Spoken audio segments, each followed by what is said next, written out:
All right, if you're with us last week, the scripture we read was from 1 Corinthians 13, the love chapter. Lots of people know, and it ends with the greatest. These three remain, faith, hope, and love, and the greatest of these is love. It's a good point to pick up on today as we talk about red flags in dating and marriage. The word hope is good to keep in mind today. This is the kind of message where we want to minimize elbow bumps during the sermon. That was funnier in my head than it was out loud. Apparently, that's all right. It happens from time to time. You might feel feelings come up, and it could be all kinds of things. And in all seriousness, I mean, some of the things we'll talk about today are great sources of pain for some of us. You might feel that come up, so trigger warnings. That's appropriate, and that's okay. This is a good place for that to happen. Anybody know what I mean when I say that? This is a good place for those feelings to come up. And to feel that, maybe to feel that grief. There are also feelings that might come up, like, you might think about red flags in a past relationships and be like, yep, man, I dodged a bullet there. And you might be thankful. You might feel gratefulness come up. You might be in the kind of place right now where maybe you're single and you would like to be in a relationship. And you might hear a lot of really quiet amens this morning that would affirm that you can make good decisions in your relationships and be patient, don't rush, and know what to look for. And there may be some moments during this series or during this message today where some couples might, the heart rate might increase a little bit, might sweat a little bit, and that's when hope comes in. When we talk about faith, hope, and love. And the idea today is that we're not just going to rattle off a bunch of negative things to look for in relationships. But the idea is the entire time here, these are opportunities. These are opportunities to talk and to grow and to make changes and to get to the kind of green flags that we all hope for. So first of all, just a little bit of an intro to this series. Approximately half of American adults are single. That's a surprise, I think, to a lot of people. About half of all adults are single, either never married, divorced, or widowed. Most will date and marry at some point in the future. There are people who are happy being single. If that's you, you're in good company with, Jesus, the Apostle Paul, people like that. So you're doing just fine. And you're going to have all kinds of relationships in your life, friendships, family relationships, coworkers, church relationships. All this stuff applies to those relationships too. And you're going to have friends who come to you and want to vent to you and talk to you, and so you can pass on some good information to them. So everybody is included today, but there are plenty of forces at work in our society, I'm sure you'll agree, that threaten to pull relationships apart. Whether it's online dating and just the new reality of social media and dating apps that it's just completely changed the way that people meet each other and date, to just the same old relationship conflicts and issues and communication problems and misunderstandings and temptations and unresolved conflict and the busyness, the stress of the times that we live in that just threaten to pull relationships apart. So in this series, we're looking at wisdom from Scripture and also from the best that we have in relationship counseling right now. We're leaning heavily on the Gottman Love Lab research for 40 years.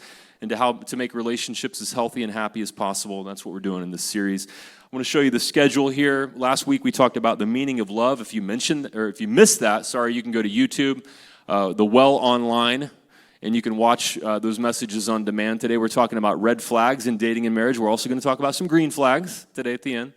Next week, cultivating communication and teamwork. April 28th, making it through difficult times as a couple. And we'll have special guest Jeremy Jernigan speaking that day. May 5th, resolving conflict and saving your marriage when possible. And then May 12th, making love last a lifetime. And as we go on through these weeks now, you're going to get some video vignettes of some people in our congregation. As I've said every week, this is probably the first sermon series on love, dating, and marriage that is inclusive, that many of us have been a part of. And so that's cool to be able to do. But today we're talking about these red flags in dating and marriage and what to do when you see red flags, and then talk about some green flags, as I said at the end. So a little bit of review. Last week, we talked about Gottman's 3 phases of love. The first one, do you remember that funky word, the first phase? Anybody remember? Limerence, okay? So that we have we have a love problem in English. where we have one word, love, that we use to mean all kinds of different things. We looked at Spanish, and they don't quite have that problem. They have more words than we do for these experiences. But when we talk about being in love, is that really love? Gottman would say if it's love, it's just phase one. A better word is probably limerence, and that's the feeling of infatuation, attraction. That's falling head over heels. That's love, quote unquote, love at first sight. It's thinking about somebody all the time, and butterflies in the stomach, and that's limerence, but that's only phase one. Phase two is a lot different than limerence. It's building trust. Much, much different than limerence. And Gottman said a lot of couples never make it past phase two. They get bogged down in arguments, and the basic question is, can I trust you? Do you have my back? That's phase two love. If you can make it through conflict, and you get to phase two. And then phase three is loyalty and commitment. Long-lasting love. And we read 1 Corinthians 13, the love chapter, about what love looks like, and the fact that we all need to grow to maturity so that we can love. We don't just naturally, grow into or just have the ability instantly to be able to love somebody, to be able to love the way that we talked about in 1 Corinthians 13. It requires maturity. It requires growing and change and becoming better and less selfish so that I can love well. We talked about building trust through the acronym ATTUNE that I'll have on the screen here. And this is for Gottman. This is one of the main ways that couples get to and through phase two love. They attune to one another. It's an acronym. A is for awareness of your partner's pain. T, tolerance, that there are always two valid viewpoints in any negative, sorry for the typo, negative emotional situation. T, for turning toward one partner's need. U, for trying to understand your partner. N, for non-defensive listening. That's huge. We're going to talk more about that today. And E, for empathy. And so how do you get to phase two? Building trust. How do you move from feelings of being in love to real love, building trust? Well, you attune. If you hear or you feel that dreaded phrase, I love them, but I'm not, help me finish it, in love. Okay, what do you do? Does that mean it's over? There are a lot of people, sadly, in our society that think that means it's over. Gottman would say, absolutely not. Absolutely not. Not every marriage can be saved, by the way. Okay, we're not gonna be naive and just kind of repeat the same Christian platitudes and act like it's no big deal in every marriage. No, not every marriage can be saved. But this is the way that we move from limerence to real, lasting love and build trust. And so this is going to kind of be our bridge between last week and what we're talking about today. This is a massive statement that I'm getting ready to put up on the screen here. This is essentially the focal point of the Gottman method of counseling in the scripture we're going to look at today, and it's this: how a couple behaves in conflict determines the future of their relationship. That's a big one. How a couple behaves in conflict determines the future of their relationship. It's not hard to get along when you're in limerence. But when the honeymoon ends, it's not hard to get along when things are going well in your life. But how a couple behaves in conflict determines the future of their relationship. Now, when we get into a relationship with somebody, we don't know what the future holds. And if you're in limerence, it feels easy, and you might assume it's always going to be this easy. But as we said last week, limerence is essentially producing the same dopamine that are produced by narcotics. So when people feel like they're in love, they are basically smoking crack. That is the crack of limerence. And when that begins to wear off, you start to see somebody in a different light. You remember when casting a vision for the mission to the moon, to put a man on the moon, JFK famously said in his inauguration speech, we do these things not because they are easy, but because they are hard, right? I love this variation of this quote when it comes to relationships. Let's look at it. We do this not because it is easy, but because we thought it would be easy. That's the movement from limerence to building trust. Limerence causes us to believe that it's always going to be easy, and we never argue. It's amazing, we never argue. And that's so limerence. That person is the limerence. The puffs of limerence are just floating up in the air. We never argue. And we thought it was going to be easy. And the last bit of review before we move on. Last week, Gottman wrote this about limerence. The cascade of in-love hormones and neurotransmitters of phase one is highly selective and multifaceted. In the experience of love and limerence, it is also generally accompanied by poor judgment. Love that. So that people will ignore the red flags, that they will inevitably, everybody say that word with me, inevitably confront in phase two love. There are people who think if they see red flags, they have to get divorced. Look at the number one relationship counselor in America right now, that they will inevitably confront in phase two of love. So when the limerence goggles fall off and we're able to see our partner as they really are, to our great surprise, red flags come into view. We see our partner not as some perfect, ideal, hot soulmate, but we realize that there are things that maybe we don't like so much.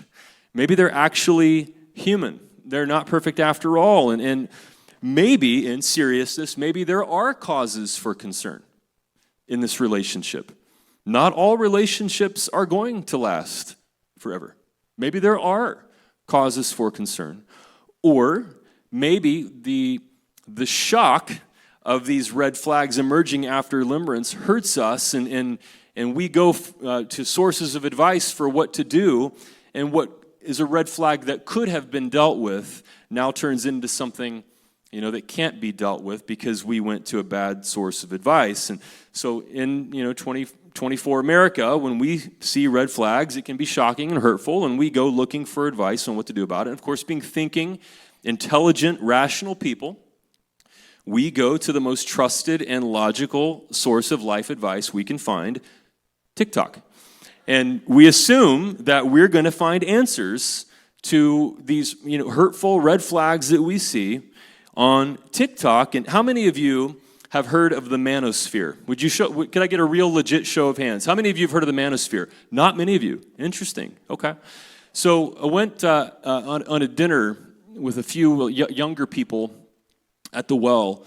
It was a few months ago now, and we talked about all kinds of things. But one of the guys, just smart, culturally aware guy, was like, I think you mentioned like something in a sermon recently that sounded like the Manosphere. Do you know what the Manosphere is? And I knew what he was talking about, but I honestly didn't know the term at the time. So we started talking about the Manosphere, right? And the Manosphere is just this, it's a movement, essentially. Collection of videos on TikTok and YouTube, and this little snippet videos, you know how it works now. And it's giving love advice to men. And, they're all like 30-second sound bites, most of them. Some of them 5, 10 seconds. And you just scroll through. You can scroll on TikTok for an hour and be like, I just lost an hour of my life before you realize what's going on. And he said, yeah, what do you think about the Manosphere? And I know what you're talking about. And what's going on, if you don't know this, what's going on mostly TikTok, but also YouTube, is that there's this movement of love advice videos for guys. They're aimed at men. They're horrible, first of all. And then on top of that, there is a political bent to them. So you'll see some guy like talk about like, well, women are always like this, and then and then Biden did something, and interesting. And so it's like this. It's the more you watch these videos, it's a right-wing view of the family, a right-wing view of women. There's a woman on there, believe it or not, there's a woman on the Manosphere who says women shouldn't have the right to vote. You getting the idea? And it's this trad view, traditional view of the family that is quite right-wing, and there's a spectrum. Some of them, you get the idea, it's like Hitler's vision for the family. And this is stuff that any young person, regardless of age, you can just scroll through this on TikTok right now, and it's really present. And I'm like, yeah, man, I didn't know the phrase the Manosphere, but I know what you're talking about, and it's alarming. He's like, yeah, you can get radicalized on TikTok now. He's right. He is correct. Like, it's just part of the larger movement that we're facing in the United States right now, where you can be radicalized by this right-wing vision of the family. And there are toxic videos aimed at women too. It's not as overt and clear as the Manosphere, but there are. You can get some bad advice out there for ladies. But the most common comment under these videos is, it's so funny, not funny. That's why it's better to never get married, gentlemen. Like, that's the most common comment. So when you're going to, videos for relationship advice, and the most common comment you see is, don't get married, maybe it's not very helpful relationship advice. Call me crazy. But that's what's going on. And I was like, man, as we talked about the Manosphere, I was like, yeah, man, this is wild. Like, this is new. That the American population is being exposed to this kind of thing. Now, even a broken clock is right twice a day. So you're going to get some good information on there that it's just mixed in with wildly toxic stuff. But if you were to jump on TikTok or YouTube and you're hurting in your relationship, or maybe you are married and you're seeing red flags, you're concerned, maybe you're dating and you're seeing red flags, maybe you're interested in somebody and you're already starting to see red flags, this is a list that you might see on TikTok or YouTube, and there's a lot of truth here, actually. So let's just take a look. Let's acknowledge, like I said, even a broken clock can be right twice a day. You might see red flags in somebody. This could be dating, could be marriage, like emotional immaturity. And emotional immaturity, I'm not going to take forever to get through this, but don't be afraid. You're like, wait, I got to eat lunch at some point. Emotional immaturity, there's just a lot of drama, chaos. They don't know how to regulate their emotions. They're up and down. They play games. Like, how many hours has it been since I texted? It's emotional immaturity. If you end up in a long-term relationship with somebody who is emotionally immature, you're basically going to have to raise them and your kids at the same time. Massive red flag, all right? They act like an adolescent. They're unreliable. They're not there when you need them. The time when you need them the most, they're not there. They lie. They play games. They avoid conflict. They're vain, insecure. They have main character syndrome. They think they're the main character in a movie, or it's somebody who's emotionally immature.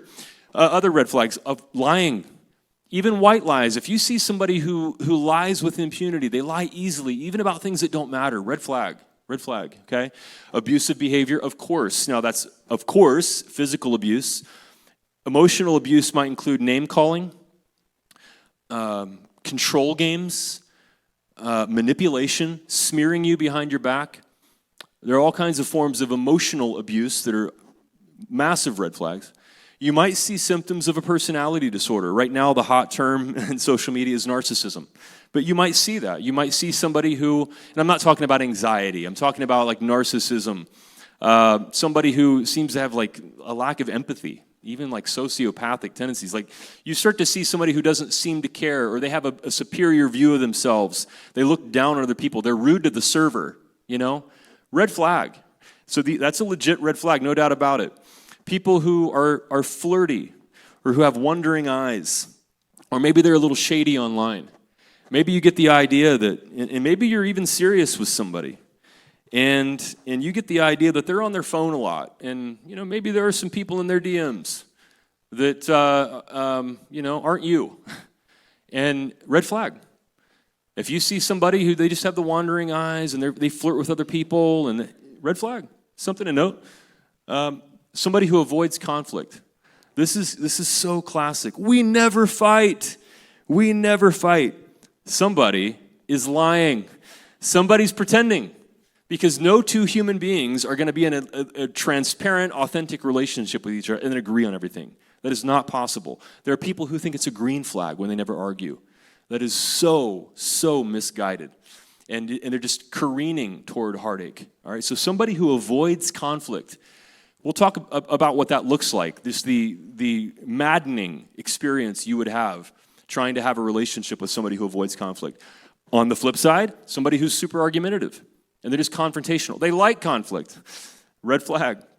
Somebody who gossips. If you find you're in a relationship with somebody and they just love talking about juicy tidbits of gossip about other people, guess what they're doing when you're not around? It's such an old cliche and adage. It's amazing how many people ignore that. If you have somebody in your life and you see they're a gossip, they are also gossiping about you. All right, red flag. People who don't follow through. People who are habitually late. It's kind of it tells you something about their character. If they don't care enough to show up on time, or if they're disordered and they can't show up, or they don't follow through on things. Somebody who's not over their ex. Now this can be hard to find. There are warning signs. If you're on a first date with somebody and they start talking about their ex, let's say you're out to dinner, what you do is you slowly put your fork down. And then everybody in the restaurant should see a blur as you run out the door as fast as you possibly can, okay? This can be really hurtful and hard to discover. I was on an internet forum recently doing research for the series. It was a forum of people explaining why they settled for their spouse. And these are people who've been married 20, 25 years, and they were still in love with the one who got away. Or let's be more accurate, their memory, their nostalgia over the one who got away. And their spouse didn't know they felt this way. Like, oh, that's scary. That's scary. But somebody who's not over their ex, they're just kind of disrespectful to you. You kind of get they're picking at you. You're just not good enough. They're annoyed by you. Something's up, It could be that. Here's a sad one. If you've been dating somebody for a while and they haven't introduced you to family and friends, that's a huge, huge red flag that maybe they're not serious about you. Or, importantly, if you just have a gut feeling that something is off, you just kind of feel like, I don't know about this relationship. I have reservations here, and I just don't know. That's important to listen to your gut. Gut feelings turn into massive waving red flags later on. So listen to your gut. So this is a list of red flags that you might see on social media, and it's a good list. It's something to pay attention to. Now, hopefully, you see these red flags early in a relationship, but even if you're in limerence, maybe you can start to get glimpses of them. Maybe a trusted friend or mentor can help you see them. Hopefully, content like this can help you see them. But I had an experience of somebody helping me see red flags when I was about 20. I was interested in a young woman, and I worked with a pastor at the time, helping him start a new church in my hometown. I've talked about that in the past. And it was a difficult experience in a lot of ways, but there were some good things that came out of that too. And one day I was talking with him and told him about this girl I was interested in. And as I described her, there are a lot of great things about her and a lot of things I like. This is years before I even met Hannah. But there are a couple things that were kind of, maybe red flags, concerns. And he started to push back a little bit.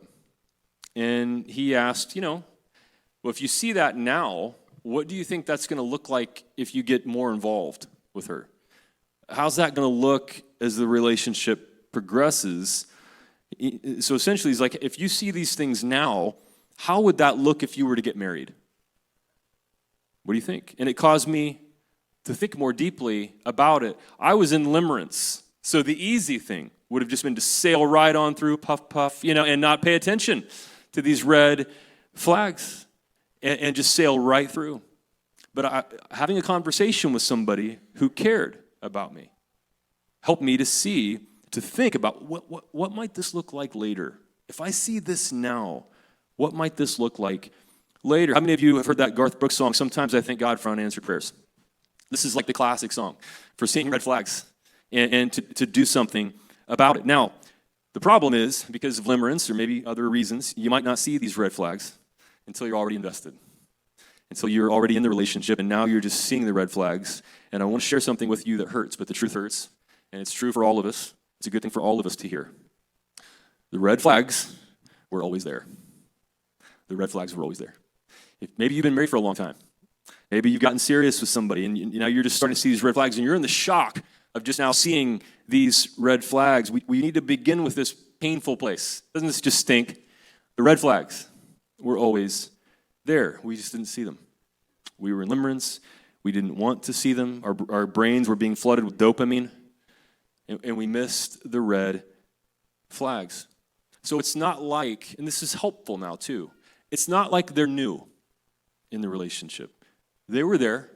It's just that now we see them. And the pain of seeing them, the surprise, the shock of seeing them can be so difficult for us that we run to TikTok and then all of a sudden we're diagnosing them as this narcissistic evil monster. We're running to friends. We're like, look, I'm going to tell you what they did. I can't believe what they did. And your friends are like, oh my gosh, you deserve so much better.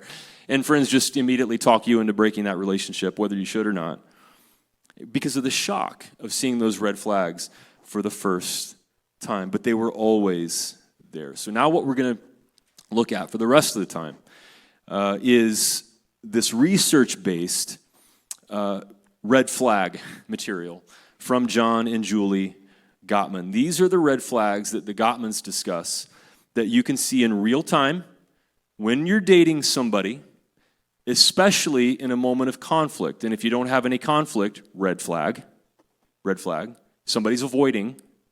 But when you're in a conflict, whether you're dating, whether you're married, this is when you can see these red flags. And you're going to easily be able to see why they're red flags, and then we'll talk about what to do about them. So the Gottmans present observable behaviors. You don't have to diagnose your partner. This is huge, you don't have to figure out why they're doing this. Man, why are they doing that? It doesn't matter. He looks at behaviors. John and Julie, look at behaviors. If you see these behaviors, the behaviors, regardless of whether you know why they're doing it, the behaviors are red flags. These come from the 7 principles for making marriage work right here. You can get this on Amazon for about 12 or 13 bucks, by the way. And these red flags, don't be alarmed, it's not going to take that long to get through them. These red flags mostly center around number 2 right there, the Four Horsemen. And the rest of the red flags really kind of revolve around the Four Horsemen. They're kind of in the orbit of the Four Horsemen. So we're going to take more time there on point 2, and then the rest of the list goes by pretty quickly. But here are the red flags, whether you're dating, whether you're married, that Gottman sees, and this is based on 40 years of research that the Gottmans have produced. So the first is a harsh startup.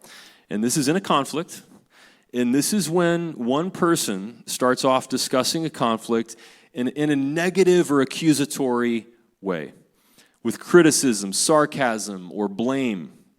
All right, a harsh startup. It's the opposite of, I want to talk to you about something. We need to talk about something. Do you have a second here?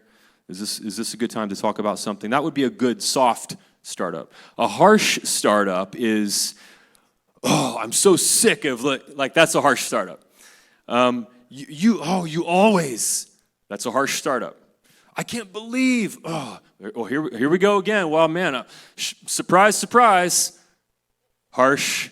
Anybody being triggered massively right now? That's a harsh startup. You can see that if you date somebody long enough, to where you can reasonably get to know them. You can start to see that red flag. Now, we won't, but if we went back to that earlier list, there could be all kinds of red flags on there that have something to do with why somebody would engage in a harsh startup. There could be personality stuff. There could be, it's all kinds of things, okay? But this is the behavior that Gottman says is often the first red flag. It's a harsh startup. The person's just harsh. They come out guns blazing in a way that's accusatory or with criticism, sarcasm, or blame. That's how they start the conflict. Gottman says, red flag, red flag. All right, now let's jump into number 2, the Four Horsemen. Now this comes from the book of Revelation. In the Bible, the Four Horsemen of the Apocalypse, and they just do so much damage and destruction. Gottman has labeled these behaviors in a relationship as the Four Horsemen of the Apocalypse. These are lethal behaviors to a relationship, either dating or marriage. These are marriage killers. Okay, these are relationship killers, and they are criticism. So you can see how a harsh startup would lead into the Four Horsemen. Okay, criticism, contempt, defensiveness, and stonewalling. Could I get another show of hands just to gauge? Who has heard of the Four Horsemen and the Gottman method? Some of you. Okay. This is probably what he's best known for. What they are best known for. Criticism, contempt, defensiveness, and stonewalling. These are massive red flags in any relationship. It could be a friendship too. All right? Even if you're single and happy, you can see the Four Horsemen in all kinds of relationships. Criticism, contempt, defensiveness, and stonewalling. So let's break those down. Criticism. There's a difference between a complaint and a criticism. So again, the person who never has a complaint, they're avoiding conflict. Of course, 2 human beings are not going to agree on everything. There's going to be conflict in a relationship. But a complaint or a soft startup is different than criticism. So a complaint might be, okay, we talked about sharing responsibilities, cleaning up the kitchen. And, I was kind of surprised, you didn't clean the kitchen last night. And so I had to take time out of my day today to clean the kitchen. And I'm just asking if we can share responsibilities. That's a complaint. Now, is that fun for the other person to hear? No, but that's not criticism. That's just a complaint. That's somebody being real and honest. They're not being accusatory or blaming or attacking. Nobody's being backed into a corner. There's just, I felt this way, when I saw this, and so I'm asking if you could do this. That's a legitimate way to share a concern. A criticism might be, I have to ask you, 100 times to clean the kitchen and you never want to do it, you just don't care, do you? That's a criticism. So Gottman says complaint is great. That's just part of normal conflict. Criticism is the first of the four horsemen.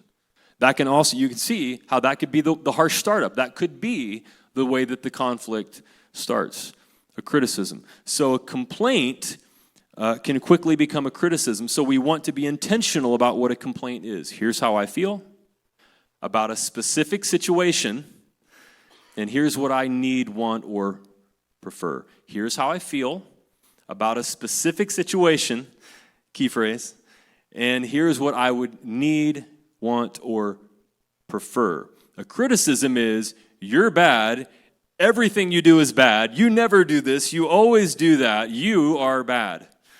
You can see a clear difference there between a complaint and a criticism. So criticism is the first of the four horsemen.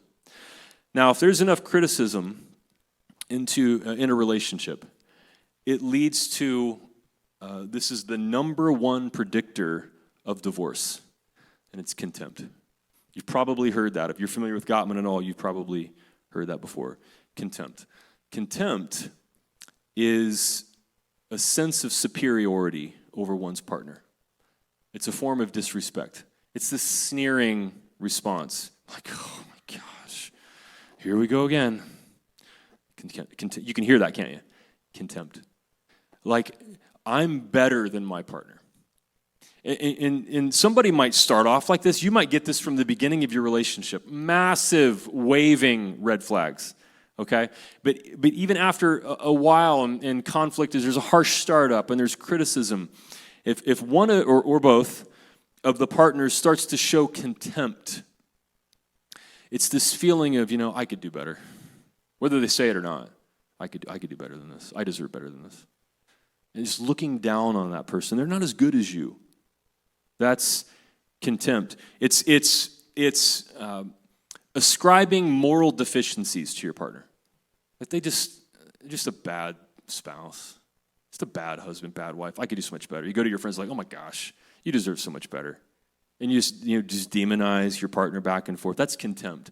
When counselors, good relationship counselors, when they see contempt, that's like, uh-oh, alarm bells. This couple's pretty deep. Because once you get to contempt now, you're writing the person off. Like it's almost like they're just less than you. They're subhuman in a way. You can see why it's so dangerous. Gottman writes, couples who are contemptuous of each other are more likely to suffer infectious illnesses, colds, flu, and so on than other people. The negative emotions that come with contempt even weaken our immune systems. This is just a relationship that's just toxic at this point. Contempt is the number one predictor of divorce. Another of the four horsemen is defensiveness. And defensiveness can be connected to contempt, but it's a way of blaming your partner, even if they have a legitimate complaint, not a criticism, even if it's a complaint. So let's go back to the kitchen illustration. We talked about sharing responsibilities. I noticed last night you didn't clean the kitchen. I had to do it today. I just, it's hard to deal with because, it's just more that I have to do. And, would you please help me, and clean the kitchen? That other partner could be like, oh my gosh, why are you riding my back so bad? Like, give me a break. Like, why are you so oh my gosh, I'm just walking on eggshells here. That's defensiveness. When the person's response is not proportionate to even a legitimate complaint. Somebody who is defensive, Gottman's right, they take the common stance of they're the innocent victim in every conflict in the relationship. It's often kind of like this whiny message, like, why are you picking on me? What about all the good things I do? There's just no pleasing you. I'm damned if I do and damned if I do. I can't win with you. So they're just like, they're Mother Teresa in every conflict, right?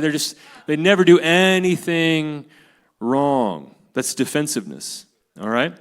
One person always plays the victim. Here's what happens. Conflict never gets resolved. So this could be a pain point in the message because this is pretty common. And you'll have couples maybe who have been together for a long time. We won't ask for a show of hands anymore. Where you feel like if you were to get alone and you're to be honest, we argue over the same daggone things every single time. It's been this way for years. Oh my gosh, I'm exhausted. I don't know how much longer I can do this. That's the kind of feeling that comes out of the Four Horsemen and when you get to defensiveness. Because the conflict it's never resolved. Doesn't matter how many times you talk about it. Why? Because one person's not taking responsibility. Now, does it mean that both people are as pure as the driven snow and share no responsibility? No. But all it takes is one person who is defensive and they just want to play the victim all the time. Man, that relationship's exhausting. It's tough. It's tough. And so you can see why defensiveness is such a lethal four horsemen to a relationship. The last four horsemen is stonewalling. So stonewalling, another maddening behavior, massive red flag, is when there's a conflict, and maybe even it's not that heated, but one partner just tunes out. They disengage, they stop talking, maybe they even leave the room. This is the conflict avoider. Gottman writes that stonewalling usually arrives later in marriage because it results from built-up negativity from the other three horsemen. However, you might see stonewalling early in a relationship. Massive red flag. Stonewalling is a sign of disrespect. It communicates, I don't care enough about you to even resolve the conflict. I just don't care. I don't care what you think. I'm just going to disengage. I'm going to leave the room. There are times when arguments get really heated, when it might be a good idea to say, you know what, let's take a break for 5 minutes. Let's go get a drink of water and take a break. And then they actually come back to talk. That's not what stonewalling is. Stonewalling is just going silent. It's a silent treatment. And it just communicates, I'm sick of you. I think I deserve better. There's contempt there. I'm the innocent one, defensiveness. I'm just going to tune you out. I'm just going to shut down, right? Gottman writes that over the 40 years of the Love Lab studies, the presence of the Four Horsemen alone predicts divorce with 82% accuracy. That's how important these are. Criticism, contempt, defensiveness, and stonewalling. Now, the rest of the list, you'll see just quickly and logically flows out of harsh startups and the Four Horsemen. So flooding is feeling emotionally overwhelmed in a conflict. No surprise there. One partner becomes so emotional they disengage and shut down. When people flood, their heart rate speeds up. They become adrenalized with a fight or flight response, and it shows up in their body language. I mean, you can see physiologically how this would happen when the Four Horsemen are taking place in a conflict. Body language, again, physiological response to flooding and negative emotion. The person's ability to process information decreases. They have a hard time paying attention. Eye contact stops. Maybe body language turns away. They can't even hear anymore what the partner is saying. And at this point, continuing the discussion will probably just make it worse anyway. And then failed repair attempts, well, all of this behavior becomes a pattern, a cycle, and they do it over and over again, and somebody in the relationship says, we need to talk. Maybe it's a soft startup.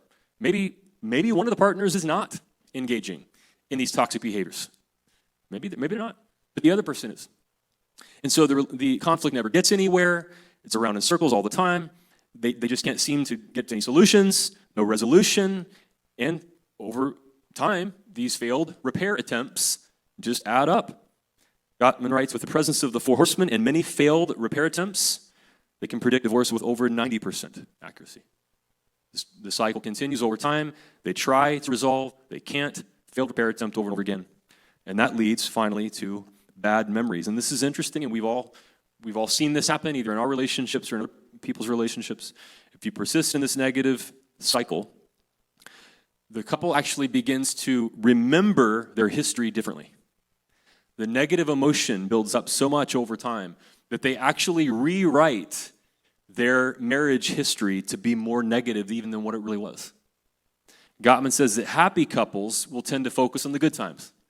And of course, no relationship's perfect, but the hard times, they kind of fade.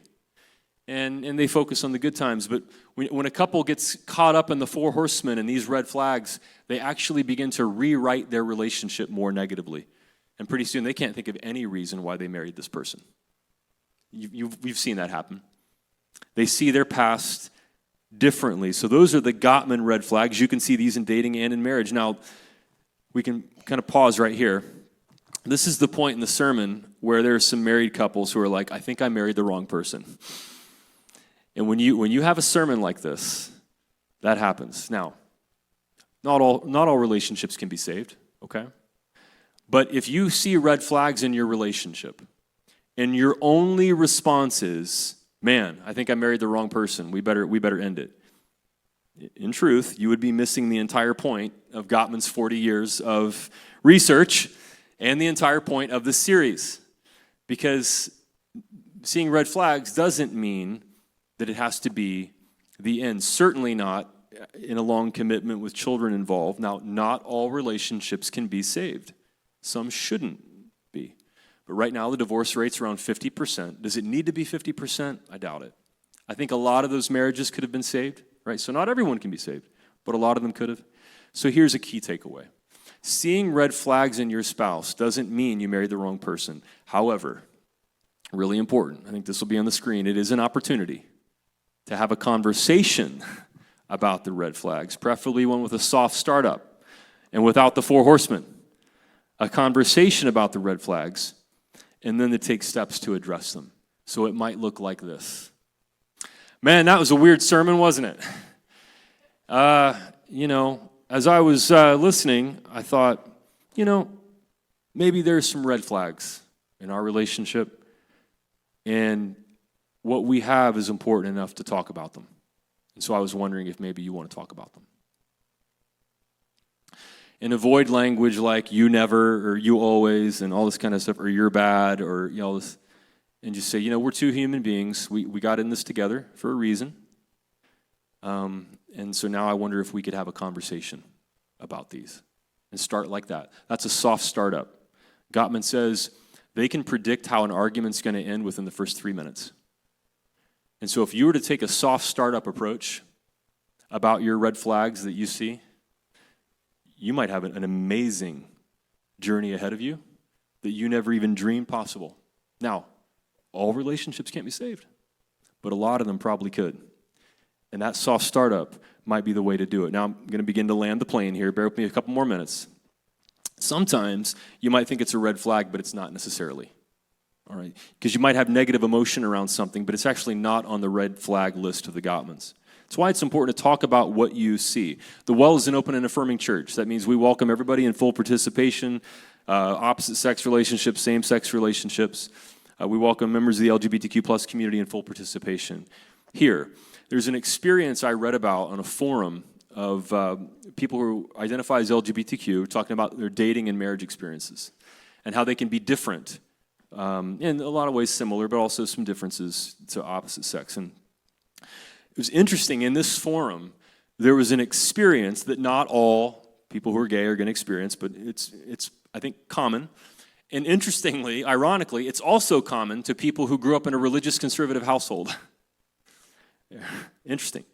And this young, 30-ish gay man shared in the forum that somewhere in his 20s, maybe late 20s, he had this realization that the romantic relationship experience that his straight friends got, many of them in high school or college, he didn't get for like 10 more years.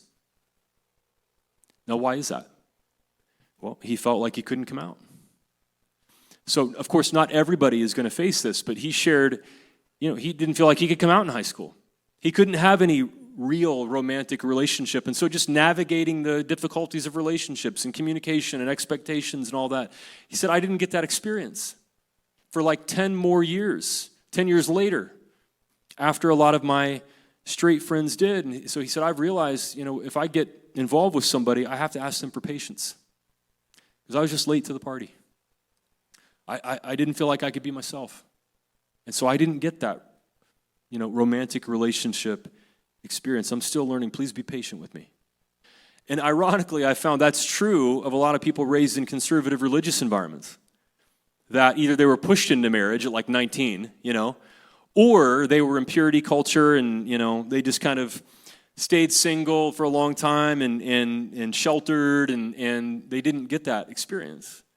So it could be, you could see somebody who maybe they're not, it looks like a red flag. It might just be a lack of experience. They're not sure how to get through a conflict. They haven't faced it before. So it may not be that there's some narcissist that you see on TikTok. It might just be they're just a human. And for understandable reasons, they got started a little later. And so you don't want to be patient. That's why it's so important to talk, okay? I'm going to close with the scripture and then a final story. Again, we're an open and affirming church. But here's the beginning point. If you see red flags in any relationship, definitely in marriage, here's the beginning point. This is Ephesians chapter 5. This is a familiar passage, talks about wives and husbands. But again, we're an open and affirming church here. Ephesians, after all, no one has ever hated their own body, but they feed and care for their body just as Christ does the church, for we are members of his body. For this reason, a man will leave his father and mother and be united to his wife, and the two will become one flesh. Okay, two people who love each other, that stinks, man. I'm sorry to see that. Two people who love each other, they're going to become one flesh. This is a profound mystery, but I'm talking about Christ and the church. However, each one of you must also love his wife as he loves himself, and the wife must respect her husband. A lot of ink spilled over this. Everybody wants love and respect, okay? Regarding of their gender, regarding of their sexuality, their orientation, everybody wants love and respect. Love and respect is the way to begin. That's what leads to the soft startup that the Gottmans talk about. They can help you to avoid all of these red flags. Couple of points. You were two, but now you've become one. So the way you treat the other person is the way that you're treating yourself. Your treatment of your partner does reflect on you, by the way. Now, I remember seeing a couple years ago who were always bickering, and they would make snippy comments back and forth, and neither of them seemed to be happy. And, maybe one of them was more responsible for the conflict, right? I don't know, right? But have you ever seen a couple like that? They're just miserable. And when you see them, do you think, wow, I bet one of them is terrible? No. You think, man, they both suck. That's what you think. Because they're an item. Two become one. They are a unit now, all right? Two become one. So you may not think of your partner that way, but the two have become one. The way you treat your partner is the way you're treating yourself. So you start with that soft startup, with love and respect. And you love and respect each other. This is the opposite of the Four Horsemen. Love and respect are out the window in these Four Horsemen red flags. It's also a command for people who want to follow Jesus. You can love and respect somebody even if you don't think they deserve it. Why? Because you're the kind of person who loves and respects your partner. Now that's living on a higher plane. You can love and respect somebody no matter what happens in your relationship. And just like the couple that always bickers, if you don't see love and respect in the relationship, it may not be viewed the way you think it is. I remember there's this, here's a great pastor confession. I love the show South Park. This is the only church in Chandler and Gilbert where you're going to hear a pastor say that, I think, this morning. So there's a couple on South Park, and one of them wears a shirt that says, "I'm with stupid." Anybody know what? I could have a shirt. Who loves South Park? Like in church, that'd be great. They wear the t-shirt, "I'm with stupid." All right? Talking about their spouse, of course. Now, who looks stupid in that relationship? The one wearing the t-shirt that says, "I'm with stupid." It reflects poorly on that person. Even if they don't think so, they're looking at their partner with contempt. It reflects poorly on them. The choice to love and respect your spouse or your partner shows, and if you don't have love and respect, it doesn't necessarily make them look bad. It reflects on who you are, and they are the basic building blocks of green flags. So let's look at green flags and then a closing story. Well, what do green flags look like? Well, they're the opposite of the red flags. How's that for an easy answer? They're the opposite of the red flags. But if you feel like you can be yourself with your partner, if you like who you are with your partner, I'm skipping ahead a couple of slides. Sudie, if you feel like you like who you are with your partner, if you feel at home with your partner, if you feel like you're great friends who are also attracted to each other, that's a green flag. Well, man, what if I don't see green flags? Well, maybe you could have a soft startup in a conversation, and you might be shocked, and it's what these folks, the Gottmans, have seen for 40 years, that relationships that people thought were completely trashed and unsalvageable actually end up being relationships full of green flags. He said, that's the basis of my life's work. It doesn't mean it's the end. And red flags can turn into green flags. Not all. But they can turn into green flags with a soft startup and practicing the kinds of things that we're going to talk about in the rest of the series going forward. Communication, teamwork, making it through difficult times, making love last. So I'm going to close with a story. It's a couple I knew 25 years ago. I knew the guy before they even got together. And both of them were a little older. They would go to singles ministries at church. And this couple met each other. And there, it was a honeymoon phase, and I went to their wedding. I was in their wedding, actually. And I remember seeing them when the honeymoon ended. And the bickering started. And they would just make little sarcastic comments at each other and tension hanging around them. They had a big group of friends that hung out together, and this couple was in that group. And I remember saying to one of the other people one time, like, man, I kind of see them. They kind of seem like they're happy being miserable. I hope when I'm married, I hope it's not like that. And I had some talks with him about it, and they decided to do something about it and to address those red flags. They started going to counseling together, and they were newly married, about a year in or something. And then they had their first child. And she was like the community child. Like all of us none of us had kids, and so we were giving her all this attention. And they had their second child, a boy, and they were repairing their relationship. And he got to be about 3 or 4 years old, and they realized he was having some struggles. He never talked to anybody. Like he might talk to his mom sometimes. That's about it. They were very alarmed. But they did for him what they did for their marriage. They got help. They sought professional help. They went to counseling. And he got a diagnosis and some ways to take steps. Just like they were doing with their marriage, they got some steps to help their son. And this little boy who never talked, and I lost touch with him. Hannah and I moved out here. I kind of lost touch with him, but I saw their Facebook update here about a year or so ago. First of all, would you like to hear how their son turned out? Last year, he gave the valedictorian speech at his high school graduation. So this kid who never talked gave a speech. Now he's a super smart kid going to a great college program. Why? Because his parents saw the need and they got help for him because they love him. Just like they saw a need in their marriage and they got help because they wanted to love each other and they wanted to salvage what they had started together. They saw the red flags, they took action to address them, and now they're 20-some years in and they're doing well. So seeing flags is not, red flags is not the end, okay? Not all relationships can be saved. Many can. You have to acknowledge the red flags, address them. And the entire point of this material and the series is that once you see them, you can take steps to build a healthier and happier relationship. And that's where we're headed over the rest of this series. But the journey toward a healthy and happy relationship begins with love and respect. Let's pray. God, thank you for these patient people through a long sermon with a lot of content, but it's important. And with all of the emotion that it can bring up, it's important that we acknowledge it and acknowledge the feelings and why we feel this way, how we've gotten to this point, and now what to do about it. And it can differ based on where we are. If we're 1 month into dating and we see a bunch of red flags, it might be a different conversation than if you're a year into marriage, or if you're 10 years or 20 years into marriage. Right? It depends on the level of commitment. But it means that red flags are not the end. No matter what happens, any healthy and happy relationship begins with these values we see in Ephesians of love and respect. Just to love and respect the person. Enough to not go in guns blazing with a harsh startup. Nobody wants to be talked to that way, and then get into the Four Horsemen and it all just falls apart. But love and respect demands a soft startup. We heard a lot of stuff today, and I thought it would be good for us to just talk. I wondered, could we do that? Could we talk? And avoid the Four Horsemen. Don't criticize. Say, here's what I've experienced. How about you? See where it goes. And like this couple, perhaps avail ourselves of professional help. People who can sit with us. Not all counselors are good, but find a good counselor. And there are people who say, well, counseling's expensive. Well, it's not as expensive as divorce. Find a good counselor. Somebody who can help to navigate through these things.